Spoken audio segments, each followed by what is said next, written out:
চাঁদাবাজের নেতা ডাক্তার শফিকুর রহমান বাংলাদেশে আর কোথাও এ ধরনের চাঁদাবাজের নজির নাই। সমস্ত চাঁদার উৎস হচ্ছে জঙ্গি উৎপাদন। চাঁদাবাজির বিষয়ে আমি একটি কথা বলতে চাই। আমরা মানি বাংলাদেশে একটি ব্যাংক রয়েছে, ইসলামী ব্যাংক নামে একটি ব্যাংক। বাংলাদেশের কোন স্বায়ত্তশাসিত প্রতিষ্ঠানে চাকরি করতে হলে সবাইকে তার রুলস এবং রেগুলেশন মেনে চলতে হয়, কিন্তু ইসলামী ব্যাংক নামক এই প্রতিষ্ঠানে কোন ধরনের শিবির জামায়াত ছাড়া কেউ চাকরি করতে পারে না।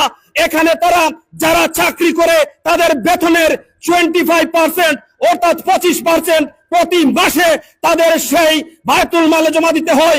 ইভেন কি তাদের নিরীহ কর্মীদের কাছ থেকে প্রতিনিয়ত ইয়ামেত নেওয়া হয়। প্রতিনিয়ত এই সংগঠনটি চাঁদাবাজের যে নিয়ামত রয়েছে, সংগঠন চাঁদাবাজি করে ব্যবসা প্রতিষ্ঠান গড়ে তুলেছে এই বাংলাদেশে এবং জঙ্গি উৎপাদনের জন্য সেই টাকা খরচ করে থাকে। আমরা বলতে চাই, আমাদের মুখ খুলবেন না। চাঁদাবাজের নেতা ডাক্তার শফিকুর রহমান বাংলাদেশে আর কোথাও এ ধরনের চাঁদাবাজের নজির নাই। সমস্ত চাঁদার উৎস হচ্ছে জঙ্গি উৎপাদন। আমরা আগামীর সভাতে প্রতিনিয়ত এইসব জঙ্গি উৎপাদন এবং চাঁদাবাজদের মুখোশ উন্মোচন করব।